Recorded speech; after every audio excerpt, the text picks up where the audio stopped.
जन्म तेरो बातों ही बीत गयो रे तूने कब कृष्ण करो जन्म तेरो बातों ही बीत गयो रे तूने कब कृष्ण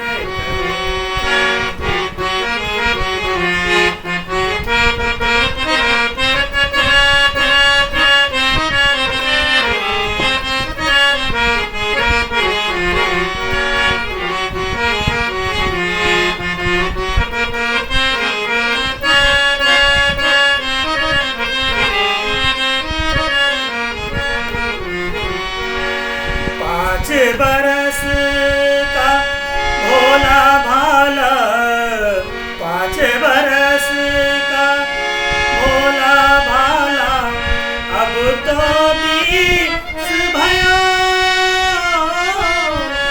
अब तो 20 भयो मगर 25 माया के कारण मगर 25 माया के कारण देश विदेश गयो रे उमरिया धोखे में बीत गयो उमरिया धोखे में बीत गयो रे तूने कब कृष्ण करो जन्म तेरा बातों ही बीत गयो रे तूने कब कृष्ण करो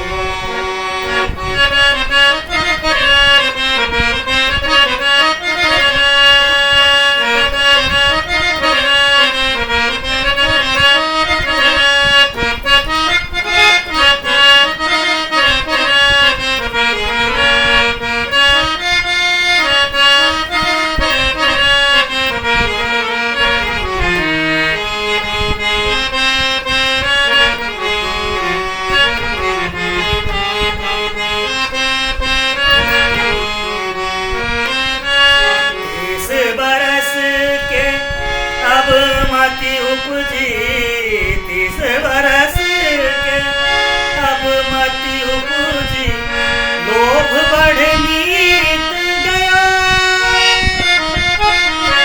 लोभ बढ़ नीत गया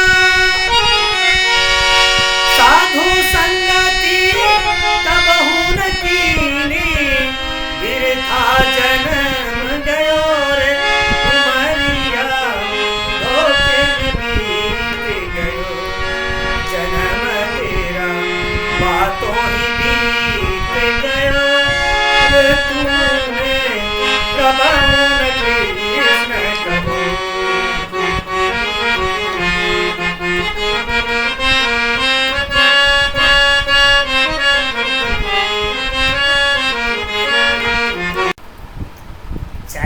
नमस्कार, आपका हार्दिक स्वागत है।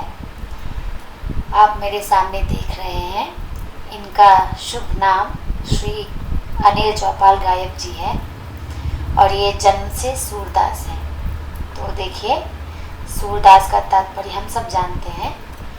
तो मन की आंखें जागृत होना ही जागृत होना है ना। अर्थात इंद्रियां, हम कहते हैं कि हमारी आंखें बहुत सुंदर है, तुम्हारी आंखें बहुत सुंदर है ना, तुम्हारे बाल बहुत सुंदर हैं। तो अपने अंग विन्यास जो हम करते रहते हैं, अंगों का जो वर्णन करते रहते हैं, इसका संपूर्णतः सत्य क्या है कि ये अंग जीते जी तो देखने को कहीं कहीं मिलता है कि ये अंग निस्तेज हो गए है ना, इनमें कोई जान नहीं रह गई। लेकिन ये संपूर्णतः सत्य है कि जब इस शरीर से प्राण निकल जाता है तो फिर सब कुछ निस्तेज हो जाते हैं, हम भी सूरदास हो जाते हैं है ना। अर्थात हम भी दिव्यांग हो जाते हैं, कुछ भी काम नहीं करता है।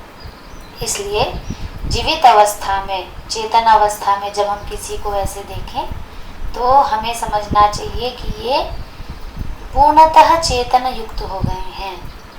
इसलिए जहाँ तक संभव हो अपनी तरफ से ऐसे दिव्य जनों का आप बिल्कुल तन मन धन से सेवा करने की कोशिश कीजिए, क्योंकि ये जीवन बस ऐसे ही बीत जाता है अपनी बस सुंदर आँखों को संवारने में, बालों को संवारने में, लेकिन किसी के जीवन को संवारने में यदि हमारा जीवन बीता तो समझिए वो सार्थक गया। तो इसी क्रम में हम सुन रहे थे इनसे भजन कि जन्म तेरा बातों ही बीत गयो रे तूने कबहू न हरि कहो। तो यहाँ पर भजन के माध्यम से वेदों का, वेदांतों का हमारे पास निर्देश, आदेश रहता है। अभी यदि हम वर्तमान का परिप्रेक्ष्य देखें तो सब कोई अपने अधिकार के लिए लड़ रहे हैं कि ये मेरा अधिकार है, मैं इस पे शासन करूँगा तो मैं इस पे शासन करूँगा। अभी की मानसिकता क्या बन चुकी है, शासन वाली, शासक वाली, की सब एक दूसरे पर शासन करना चाहते हैं। यहाँ पर देखिए एक विषय लेके आई हूँ मैं, भेदभाव। भेदभाव क्या है इसको समझिए। भेदभाव का जन्म कहाँ से होता है इसे हमें समझना है। भेदभाव उन्हीं के साथ होता है जैसे दो पक्ष हैं, ठीक है। पहले पक्ष ने दूसरे पक्ष को, अर्थात पहले व्यक्ति ने दूसरे व्यक्ति के साथ सम्मान का व्यवहार किया, उस सम्मान, उस आदर को मान लिया जाता है।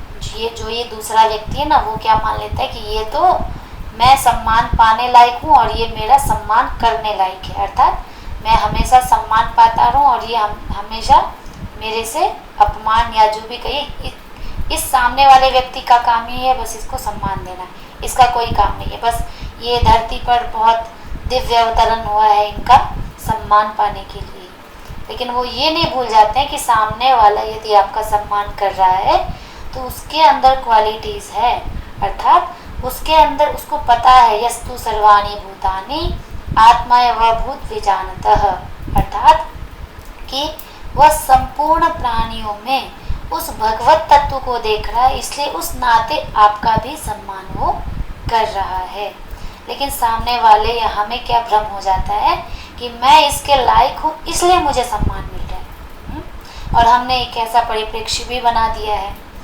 देखिए जैसे एक बहुत सुंदर प्रश्नोपनिषद का है, तो जब इन्होंने पूछा सुकेशा ऋषि ने पिप्पलाद मुनि से कि हे मुनि 16 कला वाला पुरुष कौन है, आप मुझे बताइए, क्योंकि मैं नहीं जानता कि अर्थात ये 16 कलाएं जो होती है, सिद्धियां होती हैं, उसका मूल आधार कौन है।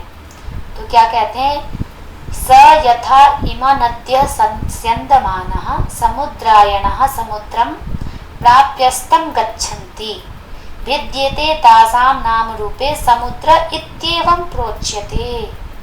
एवं अस्य परिद्रष्टुर इमः षोडश कलः पुरुषायणः पुरुषं प्राप्यास्तं गच्छन्ति भिद्यते, अर्थात जैसे सारी नदियाँ है ना, बहुत नदियाँ, गंगा यमुना सतलज जो भी नदियाँ देख लीजिए, सब ओर से बहती हुई केवल कहाँ चली जाती हैं, समुद्र में समाहित हो जाती हैं। वैसे ही हम जो शरीर है, हमारा जो मन है, बुद्धि, सब कुछ, नाम रूप, सब कुछ को छोड़ के हम एक परम तत्व में समाहित हो जाते हैं, ठीक है। तो ये जब हम समझने की भूल कर बैठते हैं कि ये मुझ व्यक्ति को, मुझ नाम विशेष को सम्मान मिल रहा है, मुझ नाम विशेष जाति को सम्मान मिल रहा है, मुझ नाम विशेष वस्तु को सम्मान मिल रहा है, तो यहीं पर द्वंद्व अर्थात क्या होता है, झगड़ा, कलह शुरू होता है, ठीक है। क्योंकि सामने वाला व्यक्ति तो इस बात को समझ गया है कि सब में एक ही परमात्मा का स्वरूप है, वो आपको सम्मान दे रहा है। लेकिन आप यदि उस सम्मान को ये समझ जाते हैं कि ये मेरा सम्मान हो रहा है, तो फिर हम उस पर अत्याचार करने लगते हैं। कोई भी वर्ग देख लीजिए, जैसे आज जातियों में बट चुका है, तो एक जाति की क्या धारणा होती है कि ये मेरा जाति, मेरा धर्म ही सबसे ऊपर है, सबको मेरी ही जाति में मिल जाना चाहिए, मेरे ही धर्म में मिल जाना चाहिए ना, मेरा ग्रंथ सर्वोपरि है। तो यहाँ क्या हुआ, यहाँ उस चीज़ का अवसर हमने नहीं दिया, हमने सबका सम्मान किया, हम ये समझकर कि जैसे हमारा धर्म है, हमारे ईश्वर हैं, वैसे ही सब हैं, इसलिए सबका सम्मान करो। लेकिन ये गलत मानसिकता, छोटी मानसिकता क्या आ जाती है कि ओ हम तो इसी लायक हैं इसलिए तो हमें सम्मान मिल रहा है ना। तो ये मूढ़ता का प्रतीक है। जैसे सामान्य उदाहरण लीजिए, बहुत सारे मैं वीडियोस देखती हूँ या उसमें, तो एक चीज़ मैंने गौर किया है कि स्त्री से रिलेटेड, स्त्री से संबंधित कोई भी एक विषय हो तो करती कोई एक स्त्री है। जैसे एक सामान्य देखा था कि एक स्त्री ना किसी उसको पार करके नदी में जा रही थी, तो जाके नदी में गिर गई, मतलब वो उसका मूढ़ता का प्रमाण था, उसको पता नहीं चला कि सामने नदी है। तो इतने सारे कमेंट्स आ रहे थे कि अरे स्त्री है ना, एक नारी सब पे भारी, और लोग क्या क्या क्या हंस रहे थे। ठीक है, एक मानसिकता देखिए समाज की या हमारी अपनी, जो भी आप देखेंगे, तो कभी भी आप चाहे रास्ते पे निकले, कहीं भी निकले, अब तो बहुत सारे कानून आ चुके हैं इसलिए स्त्री को आप कुछ कमेंट नहीं कर सकते हैं, है ना। लेकिन जहाँ जो व्यक्ति समझदार होता है वो चुप होके निकल जाता है, उसको कोई नहीं, मतलब उसको अपने कार्य से मतलब रहता है ना, अर्थात मौन होके निकल जाते कि क्या उलझना, ठीक है, क्या बोलना। तो वो समझदार का लक्षण है कि क्या उलझना। लेकिन उसी समझदारी को लोग क्या समझ लेते हैं, सरलता समझ लेते हैं कि नहीं नहीं ये तो दुर्बलता समझ लेते हैं। सरलता नहीं, सरलता तो एक सहजता है, दुर्बलता समझ लेते हैं कि ये तो दुर्बल व्यक्ति है इसलिए मुझसे डर के ये बिल्कुल एकदम सीधे रास्ते पकड़ रहा है। तो अपने समाज में भी बहुत सारे भेदभाव हो चुके हैं स्त्री को लेके, निम्न जाति को लेके। तो स्त्रियां कभी भी, आप एक सामान्य अवस्था देखिएगा, कोई भी, मैं जैसे रील्स हो गए फेसबुक का या जो भी देखिए आप, उसमें क्या होता है कि करे एक स्त्री, ऐसा नहीं है कि वहाँ एक पुरुष भी कर सकता है, वो भी नदी में गिर सकता है या कुछ ऐसा बेवकूफ़ बड़ा काम कर सकता है, तो वहाँ पर उसको व्यक्तिगत टोका जाता है कि रे अरे भाई क्या कर लिया तुमने, है ना, अरे भाई गए भैंस पानी में, जो भी अपना एक व्यक्तिगत। लेकिन कोई स्त्री करती है तो वो सामूहिक कैसे हो जाता है ना, कि स्त्री होती ही ऐसी है। जैसे कि आप ज़्यादा बोल लो तो कहते हैं कि अरे स्त्री के जैसे बोलते जा रहे हो, ठीक है, कम बोलो तो कहते हैं कि अरे ये तो मौनी बाबा हो गए। तो यहाँ पर मानसिकता क्या हो गई है कि जो अच्छी अच्छी बातें हैं वो एक वर्ग को सौंप दी गई है, जो बुरी बुरी बातें हैं वो एक वर्ग को। एक तरफ कहते हैं कि लज्जा स्त्री का आभूषण है, और अगर कोई पुरुष शर्माने लग जाए तो कहते हैं क्या लड़कियों की तरह शर्माते हो, है ना। तो वहाँ आप यदि आभूषण उसको बनाए तो आभूषण सबके लिए आभूषण है, ठीक है, विनम्रता सबके लिए आभूषण है, लज्जा सबके लिए आभूषण है, ठीक है। तो एक विषय में लज्जा हर जगह आभूषण का काम करता है, लेकिन वहाँ पर हम एक तरह से उसको निम्न श्रेणी का बना के उसको एक जाति विशेष में बांट देते हैं। ये तो स्त्री का काम है लज्जा करना, हम क्यों लज्जा करें। इसलिए इतनी ज़्यादा बुराइयाँ बढ़ रही है ना, इतने मनचले बढ़ रहे हैं, इसी कारण, क्योंकि उनको लज्जा करना नहीं सिखाया गया है। इसी प्रकार तो यहाँ एक मानसिकता देखिए कि जो व्यक्ति मौन रहता है उसके उस मौन को समझ लिया जाता है कि ये तो दुर्बल का प्रतीक है मौन रहना।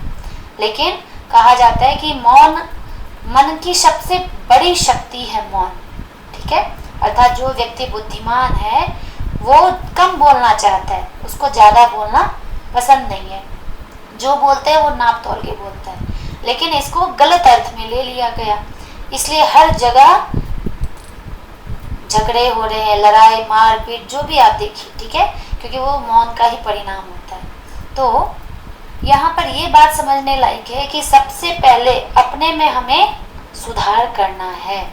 वो क्या सुधार करना है, वेदांत या वेद कभी ये उपदेश नहीं देते, वेद का सार है, ठीक है।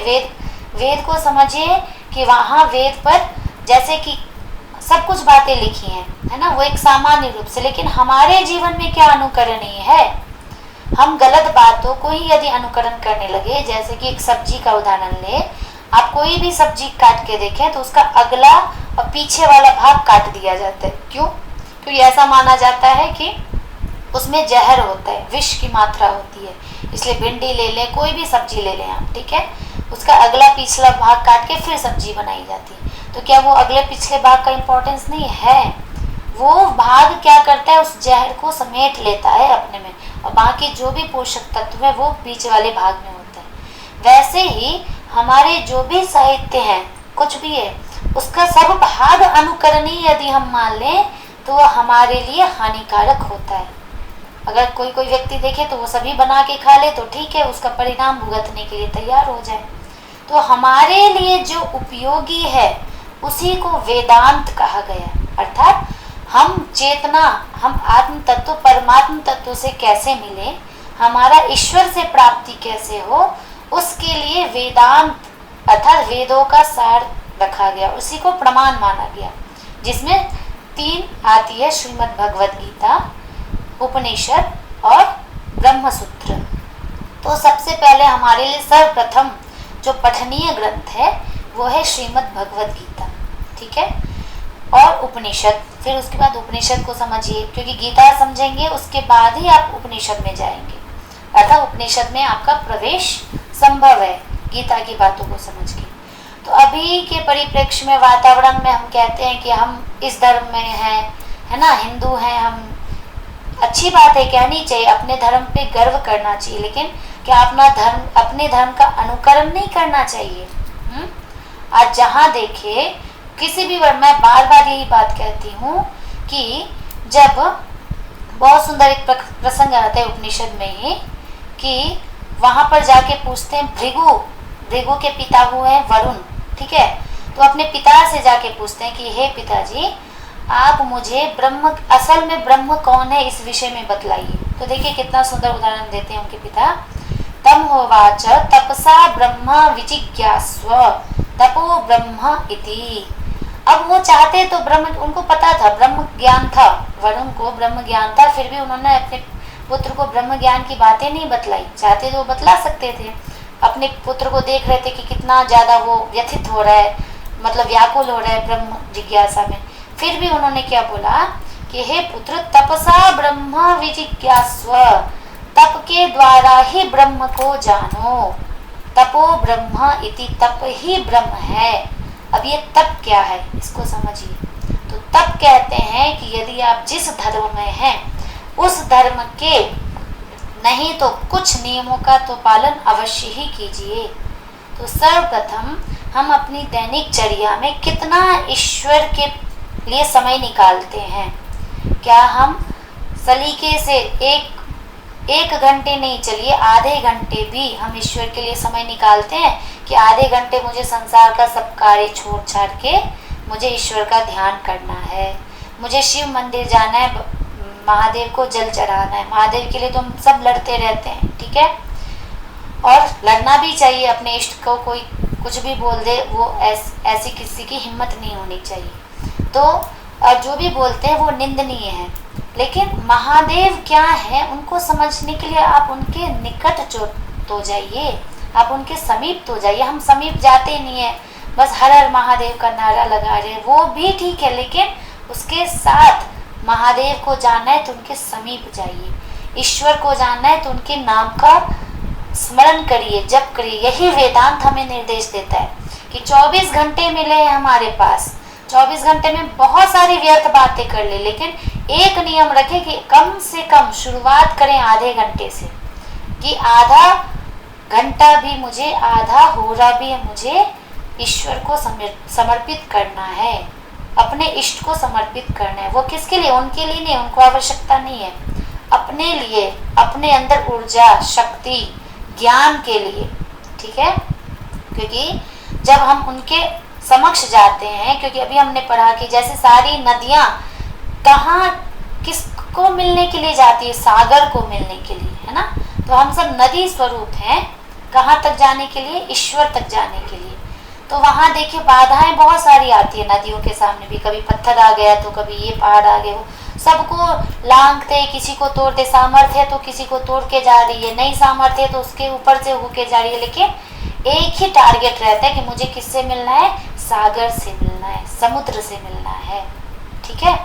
तो यहाँ पर इसलिए बार बार कह रहे हैं कि वेदांत का एक ही सार है, और भगवान ने भी गीता में कहा, याम इमाम पुष्पिताम वाचम प्रवदन्त्य विपश्चितः वेदवाद रतः पार्थ नान्यद अस्तीति वादिना कामात्मान स्वर्ग परा जन्म कर्म फल प्रदाम क्रिया विशेष बहुलाम भोगैश्वर्य गतिम प्रति।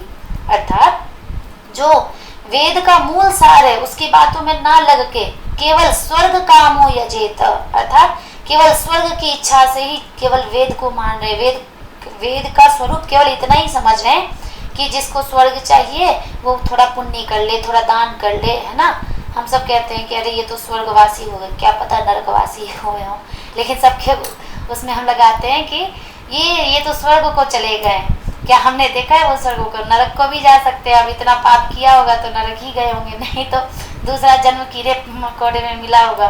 तो ये चीज हमें ध्यान में नहीं रहती, है ना। ऐसे ही बस जीवन कट रहा है और काट रहे हैं, किसमें? बस झगड़े में, चाहे वो परिवार का झगड़ा हो, चाहे वो समाज का झगड़ा हो, है ना। कोई व्यक्ति नहीं भी करना चाह रहा है तो उसको भी मजबूरन उसमें उतरना पड़ता है, क्योंकि आप कितने भी शांत प्रकृति के हो, लेकिन आपको यदि कोई जानबूझ के परेशान करे तो फिर अपनी आत्मरक्षा के लिए हमें उठना पड़ता है। तो हम क्यों ना ऐसे समाज का निर्माण करें। अभी बहुत सारी समस्याएं हैं, जैसे प्रकृति की समस्या देख लीजिए, जल के लिए सब तरस रहे हैं, शुद्ध जल पाने के लिए, और ऐसा दिन आने वाला है कि शुद्ध जल तो मिलने ही वाला नहीं है, क्योंकि 0.03% जल की मात्रा है, केवल पीने योग्य जल की मात्रा, और उसको हम बिल्कुल उसको नज़रअंदाज किए जा रहे हैं। प्रकृति से हमें लेना देना नहीं है, ना हम मिट्टी बचा रहे हैं, ना हम जल बचा रहे हैं, ना हम अग्नि की सुरक्षा करना जान रहे हैं, ना सूर्य की उपासना करना जान रहे हैं। अर्थात जो चीज़ हमारे पास है उसी की रक्षा करने के लिए हम आवश्यक नहीं समझ रहे हैं। तो हम कहाँ से शिक्षित हो गए? क्या शिक्षा का मतलब यही है कि हम बिल्कुल कुछ अपने जीवन में जो सही है उसका अनुकरण ना करें, बस एक कुछ मिल जाए बहाना, है ना, कुछ भी मिल जाए बहाना क्या करने का? एक शोर मचाने का। कहते हैं ना कि शोर आपका कार्य मचा दे, ये करिए आप, ठीक है। तो आप अपने सब महापुरुषों का जीवन देख लीजिए, उन्होंने कहीं भी जाके शोर नहीं मचाया, उन्होंने अपने जीवन में वेदों को, वेदांतों को लाकर उसको अनुकरण करके उनका जीवन ही शोर मचा रहा है। चाहे वो स्वामी विवेकानंद हो, वीर शिवाजी हो, कोई भी देख लीजिए ना, उनको आप ये नहीं देखेंगे कि बस युद्ध की बातें कर रहे हैं। युद्ध अंतिम परिस्थिति है, बात समझिए, युद्ध सबसे अंतिम चरण होता है, और युद्ध के लिए भी शक्ति चाहिए। वो शक्ति का स्रोत कहाँ है? वो ईश्वर में है। तो क्या हम कुछ समय भी ईश्वर की उपासना कर रहे हैं? अन्य सभी जातियों में देखिए, सब अभी अपनी भाषाओं को लेके भी जागृत रहते हैं, लेकिन क्या हम अपनी भाषा को लेके जागृत हैं? हमारी अगर संस्कृति की देखा जाए तो हमारी संस्कृति की भाषा है संस्कृत, उसको लेके जागरूक है? नहीं है। हम कहते हैं अरे ये तो मृत भाषा है। किसने बनाई मृत भाषा? हमने बनाई, क्योंकि हमें इसकी उपयोगिता ही मालूम नहीं है। हमें लगता है, और ये समझिए कि इसकी उपयोगिता बाहर जो विदेश में लोग रहते हैं, जो विदेशी हैं, जो भारतीय मूल के नहीं है, उनको इसकी उपयोगिता समझ में आ रही है। ओम बराबर MC2 कहते हैं वो विज्ञान की भाषा में, कि ओम जो है वो MC2 के बराबर है। वो कैसे है? उन्होंने रिसर्च किया तब तो। अर्थात हमारा जो सनातन दर्शन है वो केवल अध्यात्म की भाषा नहीं सिखाता कि बस उस ईश्वर का नाम जपो हो गया, नहीं, वो अंतिम है। अर्थात अध्यात्म हमें ये सिखाता है कि अपना उन्नत जीवन करते हुए ईश्वर की आराधना करो। तो उस उन्नत जीवन जीने की कला भी हमारा ये सनातन धर्म सिखाता है। जैसे मैं देख रही थी, श्रीमद् भागवतम का भी ही था कि इस सृष्टि के सारे मनवंतरों का वर्णन है, जो मैं भूगोल पढ़ी और फिर उसको पढ़ी तो वो सब कुछ कनेक्टेड उससे हो रहा था। तो वेदों में खेल खेल में या बातों ही बातों में पूरा साइंस, पूरा ज्योग्राफी सब कुछ बता दिया गया है, लेकिन हम ऐसे हैं कि हम जागरूक नहीं हो रहे। हम इधर उधर में जागरूक हो जाते, चलो ठीक है थोड़ी देर का भजन करवा लेते हैं, सत्संग करवा लेते हैं ना, नाच गान कर लेते हैं, लेकिन क्या इसके लिए जागरूक होते हैं कि हम इसमें अपना हर तन मन धन से हम इसमें संस्कृति के लिए हम सहयोग करेंगे, पर्यावरण के लिए हम सहयोग करेंगे। मस्ती ही करनी है तो महीने का एक दिन का मस्ती का समय चुनिए ना, नहीं होटल में नहीं, एक समय चुनिए कि मुझे अपने आसपास के सभी समाज के लोगों को जोड़ के कहाँ जाना है, पर्यावरण की सुरक्षा के लिए, उसकी मदद के लिए, सेवा के लिए। लेकिन ये सब हमें कहाँ सूझेगा, क्योंकि हम तो एक दूसरे को दबाने पे लगे हुए हैं, स्त्री पुरुष को दबाने में, पुरुष स्त्री को दबाने में, है ना। स्त्री कभी पुरुष को एक तो देखिए दबाती नहीं है, पुरुष स्त्री को दबाने में, तो अभी स्त्री उठ रही है तो उसको लगता है कि कैसे और दबा दें, ठीक है। अगर मान लीजिए स्त्री भी दबा रही है, वो भी गलत है, क्योंकि यहाँ केवल शरीर तक सीमित रह के सारी बातें हो रही है। यहाँ कोई ये समझने के लिए तैयार ही नहीं है कि हम सब केवल एक शुद्ध चेतन हैं और कोई किसी को दबाने के लिए यहाँ पे नहीं आया है। सब सबके सहयोगी हैं, किसको प्राप्त करने में, अपने उन्नत जीवन को प्राप्त करने में और उन्नत जीवन करते हुए भगवत प्राप्ति करने में।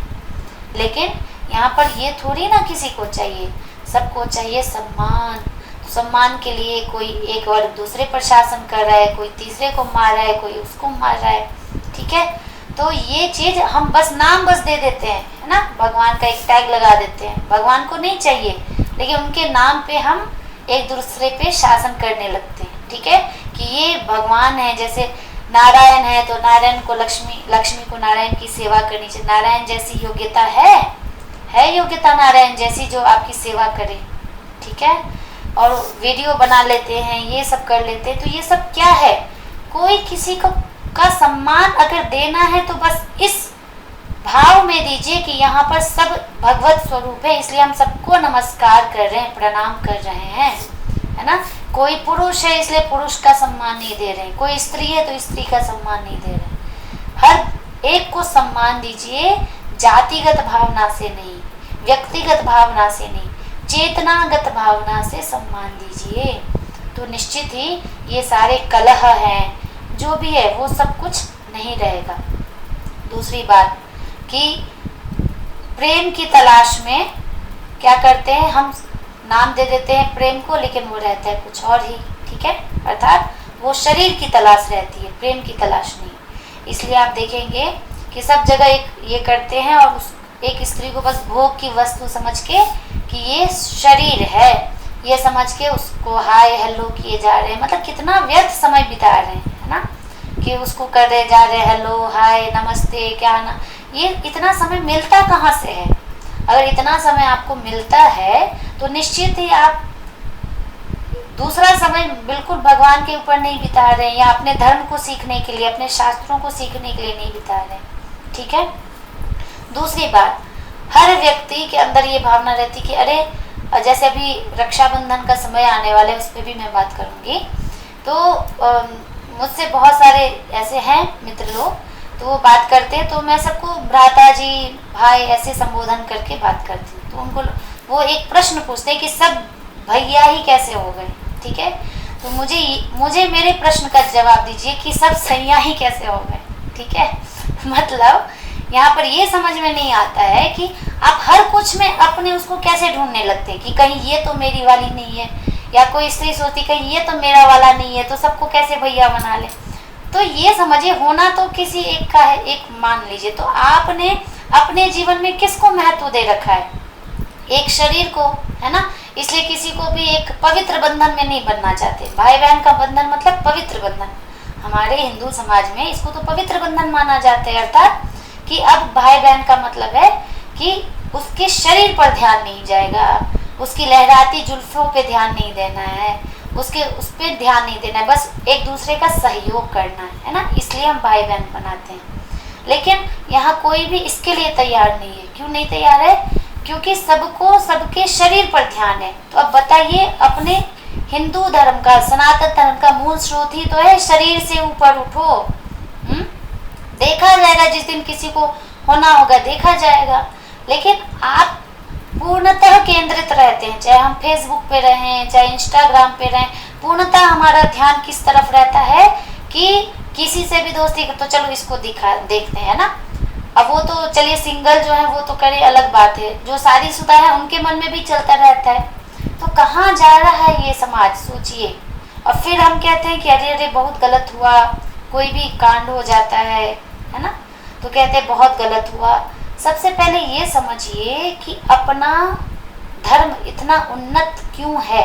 इसलिए उन्नत है क्योंकि सच में ये रास्ता ऐसा है जहाँ पर ना किसी को मारा जाता है, कि ना किसी को काटा जाता है, ना किसी के साथ जोर जबरदस्ती की जाती है कि आओ हमारे धर्म में आओ, नहीं तो तुम ये हो गए, तुम वो हो गए, कुछ नहीं कहा जाता है। हमारे धर्म में सबको सम्मान के साथ रखते हुए, शरीर से ऊपर उठने की भावना देते हुए ब्रह्म तत्व में प्रवेश करने की विधि सिखलाई जाती है। इसलिए हमारा सनातन धर्म उन्नत था, है और रहेगा। ये कभी नहीं मिट सकता है क्योंकि इसकी रक्षा स्वयं कहा जाता है नारायण आके करते हैं, हमारे वेदों की, वेदांतों की रक्षा करते हैं। ठीक है, क्यों? क्योंकि इतना उन्नत है कि आपको असली आनंद तक पहुंचा देगा। तब जब वही भृगु वरुण की बात हम कर रहे थे, ये आपका तैत्तरीय उपनिषद का वल्ली 3 का है, तो उसमें उसके बाद धीरे धीरे उनको एहसास होता है कि अन्न ही ब्रह्म है। देखिए वो पांच चीजों को क्या मानते हैं? ब्रह्म की संज्ञा देते हैं। तो सबसे पहले कहते हैं अन्न ही ब्रह्म है। अब अन्न क्यों ब्रह्म है? क्योंकि जब हम अपने अंदर भोजन ग्रहण करते तभी तो हम जीवित है ना। अर्थात ब्रह्म की संज्ञा किससे दी जाए? जो हमारे शक्ति का स्रोत हो, है ना, जो हमारे पूर्णतः सुख का स्रोत हो, पूर्णतः आनंद का स्रोत हो, उसे ब्रह्म की संज्ञा दी गई है। तो अन्न को ब्रह्म की संज्ञा दी गई। तो फिर वो पूछे कि क्या अन्न ही ब्रह्म है? तो फिर उन्होंने, वरुण ने कहा कि नहीं, अभी फिर से तुम तपस्या करो, क्योंकि तप ही ब्रह्म है, तप से ही तुम ब्रह्म को जान पाओगे। ये तो इसका साधन है, ब्रह्म उपलब्धि का साधन है अन्न ग्रहण करोगे तभी जीवित रह पाओगे, ब्रह्म विषयक जिज्ञासा करने के लिए, सोचने के लिए। फिर उन्होंने सोचा, तब कहा कि नहीं, अन्न से भी श्रेष्ठ है प्राण। चाहे व्यक्ति प्राण, मतलब प्राण उसके अंदर से चला गया तो कितना भी भोजन उसको खिलाओ, खा पाएगा? वो खा पाएगा? नहीं खा पाएगा, क्योंकि अब तो उसके अंदर से प्राण निकल गया, बस शरीर निश्चेष्ट पड़ा हुआ है। तो भोजन भी प्राण के आगे शून्य है। प्राण निकल जाने पर भोजन भी किसी काम का नहीं, है ना, अन्न भी किसी काम का नहीं। इसलिए उन्होंने कहा कि प्राण ही ब्रह्म है। फिर प्राण ब्रह्म है ये कह के वो गए अपने पिता के पास, तो बोले कि नहीं, प्राण भी ब्रह्म उपलब्धि का साधन है, प्राण ब्रह्म नहीं है। तो फिर क्या ब्रह्म है? तो फिर ब्रह्म के विषय में धीरे धीरे उन्होंने फिर जिज्ञासा की, अपना तर्क वितर्क सब कुछ लगाने लगे, एक तप के द्वारा सब कुछ समझने लगे। तो उनको अंततः निश्चय हुआ कि मन ब्रह्म है। क्यों? क्योंकि मन इतना शक्तिशाली है कि जहाँ हमारी शरीर की गति नहीं होती वहाँ मन पहुँच जाता है। अभी यदि हम सोचे कि हम चले गए अमेरिका, है ना, हम चले गए दक्षिण अफ्रीका, तुरंत चले जाएंगे अगर उसका इमेजिनेशन हमारे सामने हो। ठीक है, हम इस टावर चले गए, वहाँ एफिल टावर चले गए, कहाँ चले गए, जहाँ जाना चाहे वहाँ। तो मन की गति, प्राण सबसे ज़्यादा तेज है। ठीक है, और मन ही पूरे शरीर, इंद्रियों सबको कंट्रोल करता है। देखते ना, हम कहते ना कि मेरा मन, मैं ये करूँ या ना करूँ। तो एक बोलचाल की भाषा में हम क्या रखते हैं? मेरा मन, जो मेरा मन। ठीक है, तो मेरा मन मतलब मन इतना शक्तिशाली होता है कि यदि इसको हम कंट्रोल ना करें तो ये हमें अपने अनुसार नचाता है, अपने अनुसार ये करता है। तो सबसे पावरफुल कौन है? मन है। तो फिर वो गए अपने पिता के पास, बोले कि नहीं, मन भी ब्रह्म की उपलब्धि का साधन है, मन ब्रह्म नहीं है। ठीक है, तो मन ब्रह्म नहीं है तो फिर क्या ब्रह्म है? फिर उन्होंने जिज्ञासा की, तप किया, तप करते करते करते उनको अनुभव आया विज्ञानम एवं ब्रह्म, अर्थात विज्ञान ही ब्रह्म है। विज्ञान का अर्थ यहाँ से साइंस तो है ही, लेकिन मूल अर्थ है यहाँ पर आत्मा। विज्ञान मतलब विशिष्ट ज्ञान से जो युक्त होता है उसी को कहते हैं विज्ञानम। विज्ञान मतलब हम आत्मा, क्योंकि हमारे पास विशेष, अगर हम आत्म तत्व को उपलब्ध हो जाते हैं तो फिर वो विशिष्ट ज्ञान हमारे अंदर आ जाता है। तो उन्होंने कहा कि अब समझ गया कि आत्मा ही ब्रह्म है, अर्थात हम स्वयं ही ब्रह्म है, विज्ञान ही ब्रह्म है। तो बोले नहीं, विज्ञान भी ब्रह्म से संयोग का साधन है। तुम एक सीढ़ी, मतलब सबसे लास्ट सीढ़ी से एक सीढ़ी नीचे हो, मतलब आत्मा जो है वो क्या है? ब्रह्म प्राप्ति का साधन है, मतलब वही संयोग करता है ब्रह्म से। अब फिर से खोजो कि ब्रह्म कौन है। तो उन्होंने फिर तप किया, तप के द्वारा अनुभव करते करते करते उन्होंने कहा कि अन्न, प्राण, मन और विज्ञान ये चारों ब्रह्म प्राप्ति के साधन हैं। तो ब्रह्म कौन है? तो आनंद एव ब्रह्म। ठीक है, ब्रह्म कौन है? आनंद।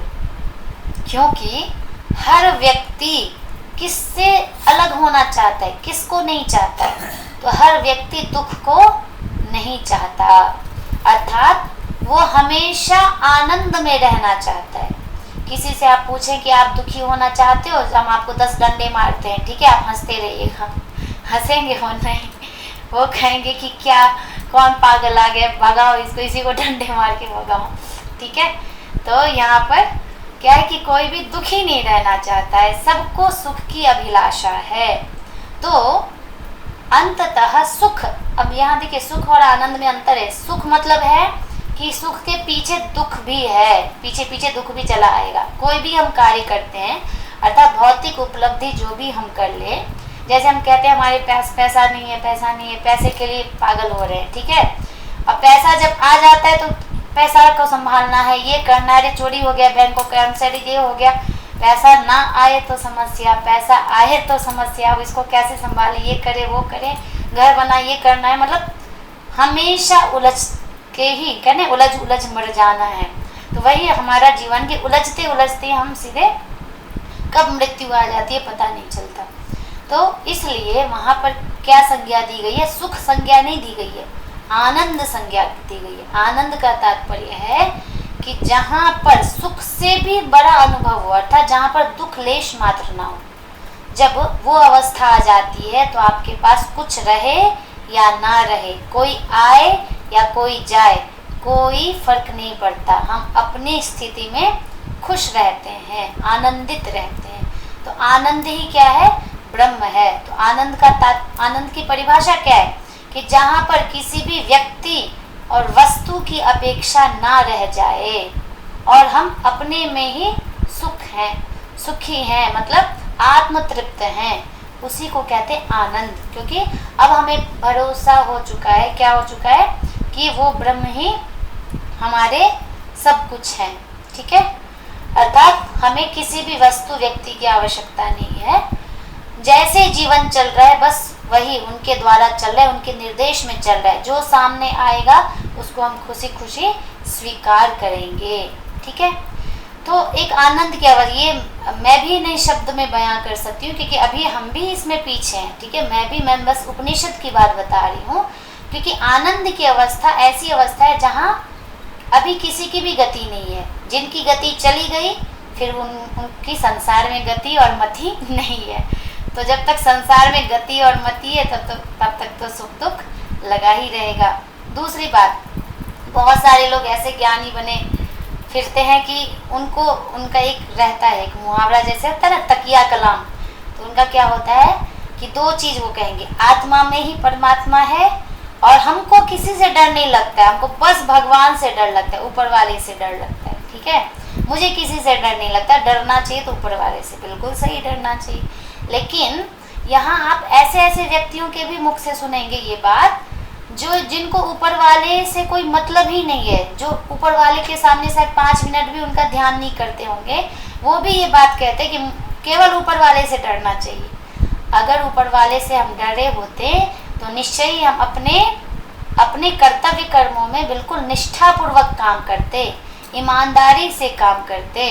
तो यहाँ पर एक बहुत सुंदर तैतरीय उपनिषद का है। अब देखिए, डरना किसको कहते हैं? कहते हैं ना हम ऊपर वाले से डरते हैं। तो डर का मतलब क्या होता है ये बता रहे हैं। तो भगवान ब्रह्म से कौन डरते हैं असल में, और वो सच में अपना कार्य किए भी जा रहे हैं, कोई है ऐसे, तो कौन है? तो भीष्मः अस्मान् वातः पवते भीषो देति सूर्यः, अर्थात इस ब्रह्म के भीष्म अर्थात भय से पवन अपना काम कर रहा है, वायु चल रही है। किसके डर से? भगवान के भय से, अर्थात ईश्वर ब्रह्म के भय से ये वायु बह रही है। भीषः उदेति सूर्यः, और ये सूर्य भी उदय हो रहा है किसके भय से? ब्रह्म के भय से। ठीक है, भीष अस्मात् अग्निश्च इंद्रश्च, इन्हीं ब्रह्म के भय से अग्नि और इंद्र अपना सुचारू ढंग से काम कर रहे हैं। मृत्यु धावती पंचमा इति, और मृत्यु भी दौड़ लगा रही है ना, सबको अपना ग्रास बना रही है। किनके डर से? इसी ब्रह्म के डर से। तात्पर्य क्या समझ में आता है कि जब हमें भगवान का भय सच में हो जाता है तो फिर हमारे योग्य जो कर्तव्य कर्म होता है हम उससे पीछे नहीं हटते हैं, ठीक है। हम उसमें बेईमानी नहीं करते हैं, हम निष्ठा से हर कार्य निष्ठा पूर्वक हम करते हैं। तो अब अपना आकलन कर लीजिए कि भय सच में हमें भगवान से भय होता है या हम लोगों को ये दिखाने के लिए कि तुमसे नहीं मैं डरता, है ना, मैं केवल भगवान से डरता हूँ, ये केवल दिखाने के लिए बस लोगों को एक ये डायलॉग मार देते हैं, ठीक है। अगर डर होता तो हम अपनी कर्तव्य निष्ठा में, कर्तव्य परायणता में कोई कमी नहीं आने देते। तो इसी के साथ बहुत सारे विषय हैं उपनिषद के, गीता के, जो हमें समझना चाहिए और ज़्यादा से ज़्यादा प्रयास कीजिए अपने ग्रंथों को, शास्त्रों का अध्ययन करने का। नहीं तो बस ऐसे ही जन्म बीत जाएगा और पता भी नहीं चलेगा कि कब मृत्यु आ गई और अपना ग्रास बना ली। और ज़्यादा से ज़्यादा जागरूक होइए। अगर सच में कहते हैं हम हिंदू हैं, हम सनातन संस्कृति के रक्षक हैं, तो अपने सबसे पहले अपनी वाणी से ये मृत भाषा बोलना छोड़ दीजिए कि संस्कृत मृत भाषा है। नहीं, किसने बनाया? हमने बनाया। अगर हम सब जागरूक होंगे अपनी भाषा के प्रति, अपनी संस्कृति के प्रति, तो निश्चय ही हम एक सुदृढ़, इसमें नहीं तो गिलहरी की भांति एक बूंद तो दे ही पाएंगे, अपना एक योगदान दे पाएंगे, ठीक है। इसी के साथ आइए एक प्यारा सा गजल सुनाएंगे, है ना। देखिए गजल भी अगर वही है, बस अपनी दृष्टि परिवर्तित होनी चाहिए। दृष्टि डाल देते हैं हमेशा, वो जुल्फे पे दृष्टि जा रही है, आंखों पे दृष्टि जा रही है, तो वो गलत है ना। क्योंकि वो ये जुल्फे कहीं ना कहीं एक दिन बॉब हेयर बन जाएगा, टकला हो जाएगा, है ना, आंखें खराब हो जाएगी, हो सकता है नहीं सामने वाली की तो हमारी ही हो जाए, ठीक है। तो ये कब इसका तय है, इसका सरना, इसका एक दिन अंततोगत्वा इसका खत्म होना तय है। तो अपनी दृष्टि पवित्र करें और इस दृष्टि को लौकिक दृष्टि में भी जो भजन है, जो गाने, उनको परमात्मा दृष्टि में जब ले जाएंगे ना, तो वही वो तब सुख नहीं रहते, तो वो आनंद का स्वरूप ले लेता है। तो सुख और आनंद में अंतर समझिए। सुख मतलब संसार से, आनंद मतलब भगवान से, ईश्वर से। आइए आनंद में चलते हैं। बहुत प्यारा सा गजल सुनाएंगे आनंद जी।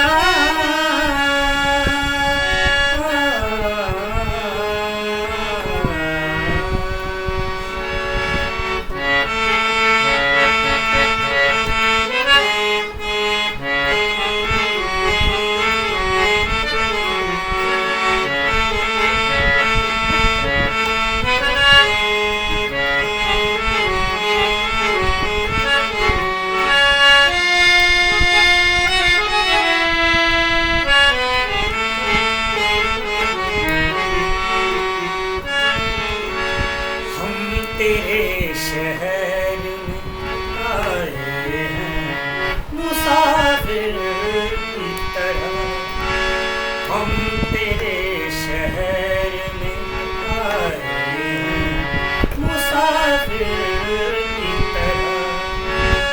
सिर्फ एक बार मुलाकात का मौका दे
प्यार ख्यालात का मौका दे दे।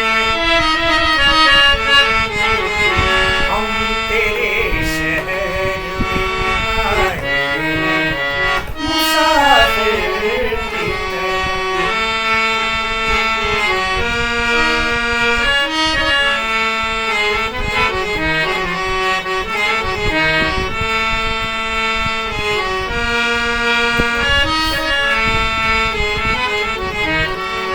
भूलना था तो ये इकरार किया ही क्यों था।